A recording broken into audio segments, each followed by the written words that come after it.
complete, then one for Gronk, incomplete. Brady would go 3 and out on his first 4 drives of the game. Yeah, really just a lack of continuity on offense, no rhythm, nothing going well. You see that throw to Gronk just a little bit of late and outside. Nothing well happening for this Bucs offense. Second quarter, Saints up 14-0. This is Taysom Hill, and just behold.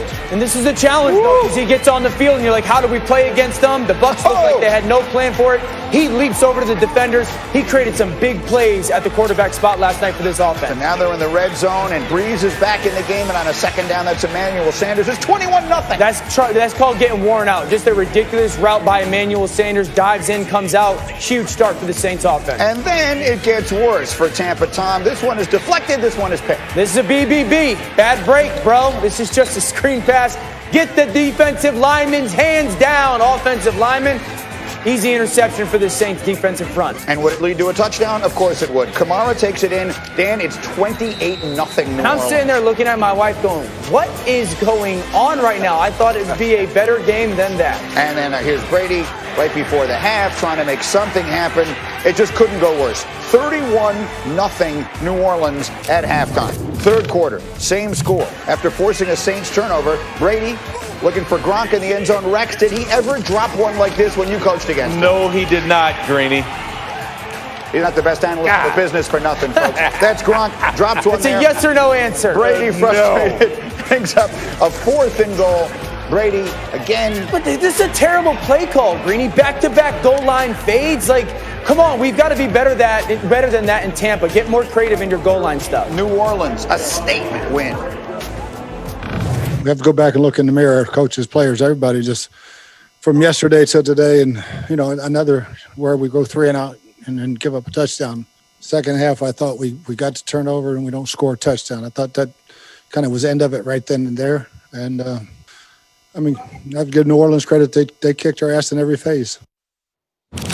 Well, that's about an accurate assessment of the situation. And according to our analytics, last night's game was enormous. Wow. Take a look at the consequence of it. Basically, it flips. Before the game, the Buccaneers had a 72% chance to win the division. Now, New Orleans, a 70% chance to win the NFC South as they have swept the season series from the Buccaneers. And Rex, I will start with you. What is the most important thing to say coming out of that night? I never saw this coming. There's no way anybody saw it coming. It was, Bruce Arians is right. They got their butts kicked in every single phase of the game. Offense, defense, coaching, special teams, you name it. I never saw it. I guess I'm just shocked because I see all the weapons Tampa has. You're out of excuses. You just got destroyed. And I never realized the Saints were this good. I think that's the big thing coming out. Well, RC, we were together on Friday, and we were talking about how the Saints have flown under the radar basically all season long, but this was their chance to make a statement. What statement did they make? Well, we knew what this game was going to be, Greeny. We knew one of these teams had a championship defense. We knew that one of these plus 40-year-old quarterbacks had been balling all year and was playing at an MVP level. We knew that one team was getting its Pro Bowl wide receiver back and a former wide receiver that used to play for the Pittsburgh Steelers. We knew that team would win. We just didn't know that team would be the Saints because that's who the Saints were. The Saints were perfect in every facet of the game. And I told you guys on Friday, the team that played championship defense would win this game. But this was the New Orleans Saints defense we had been waiting on. This was the New Orleans Saints defense that had many of us picking them to win the NFC, but they hadn't shown up. But last night they were there, and they were there often. They were there early, and they were there in a physical way. And then Drew Brees' mastery of this offense, picking the zone defense of the Tampa Bay Buccaneers apart, and then adding the running game, adding Taysom Hill. If the New Orleans Saints play this way, if this is the team that shows up every week, you can plan a parade in the greatest place to throw a parade in America, and that's New Orleans. It might be socially distanced, but they will find a way to second line, eat gumbo, and drink daiquiri, because if this team plays like this, the New Orleans Saints get another Super Bowl. Yes, so last night is about the Saints first and foremost. Period, new paragraph. What happened to Tampa last night? I know you had a lot of questions about the game plan. That's the worst game plan I've seen in the NFL this year. And I've watched every snap of Jets football, so that's saying a lot. The worst game plan I have seen in the NFL this season. Go to the first play of the game. first play of the game, you got your rookie right tackle, Tristan Wirfs. You know what? Let's block one of the best defensive linemen in football, Cam Jordan, with them. That's a bad start.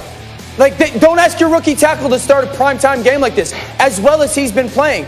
And then their second, third down of the game, they quick snap the ball. They're not ready, trying to catch somebody off guard, and the ball comes out of Brady's hands. Their third snap of the game, they try to take a shot on first down. This is the image that I remember. Brady having to get helped up off the ground last night, because that's the difference of the game. The reality is this, guys. Brady is Tampa Bay's crown jewel. If you do not protect your crown jewel, you don't have a chance. You're not good enough as a coaching staff. When Brady was in New England, it was about diversity, different game plan every week, how to protect them, all that stuff. This week, it's line up, we're going to play the same game plan. We're going to play the same game plan. This is 2 weeks in a row, Bruce Arians. This is 2 weeks in a row, Byron Leftwich, where your game plan has stunk. It has to get better. Start to use different formations. Use some motion. Protect your quarterback better, because if you don't, you're not going to win what you should, and that's the Super Bowl. It's a point well taken, Rex. We just saw them on national TV twice in 6 nights. Right. They could easily have lost that game to the Giants, and they got crushed last night. What do we say about the Bucs today? Man, this obviously, I mean, this team is struggling. And when you sit back and really look at it, they don't belong in the conversation. They're not even in the same stratosphere with New Orleans. But we all forgave them after the Giant game. Right. We all said that, hey, they got a great defense. They got all this.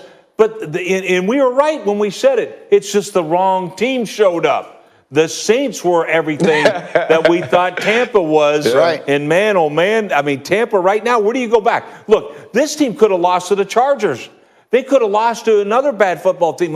I'm sorry, but they do have Tom Brady. He's had some great moments, but he's had some bad ones too. RC, when they've looked good, they've looked very good, but there have been so many occasions where they've, nothing like last night, but there have been a lot of occasions this year where they've looked much less than good. What's your assessment of Tampa today? My assessment of them is they're still a team trying to find themselves. They're a team that's still picking up new players. And I think the other part that's starting to worry me is every time the Tampa Bay Buccaneers play bad, we crush Bruce Arians and we crush the coaching staff. And coaching staffs are very important. Coaching staffs get the teams ready to play, but you still have to execute. But every time they play well, oh, look at the Tom Brady effect. Look at the way that they rebounded after the Chicago Bears game and were able to go penalty free. That's what Tom Brady does. Oh, look at the way that Tom Brady can do this. Bill Belichick is missing Tom Brady. At some point, when number 12 plays bad, we're going to have to say, you know what? Number 12 played bad. When some point when he doesn't have a day or when his leadership can't overcome bad coaching or bad play calling, we have to say that number 12 had a bad day. And yesterday, the best leader, the best quarterback was Drew Brees. And we saw some of those things against the New York Giants. The offense wasn't clicking. He wasn't necessarily playing very well. The 3 times this year that Tom Brady has been hit, as Dan said, the crown jewel, when the crown jewel has been cracked, when the crown jewel has been touched or roughed up a little bit, this team doesn't look the same.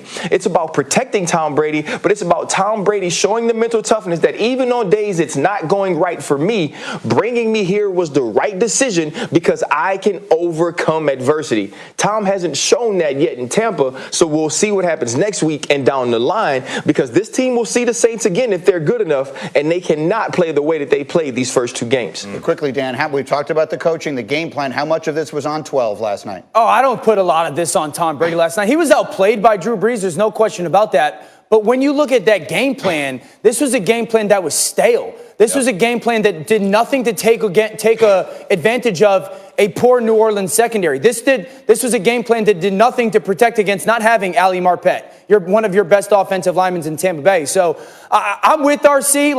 I agree that Tom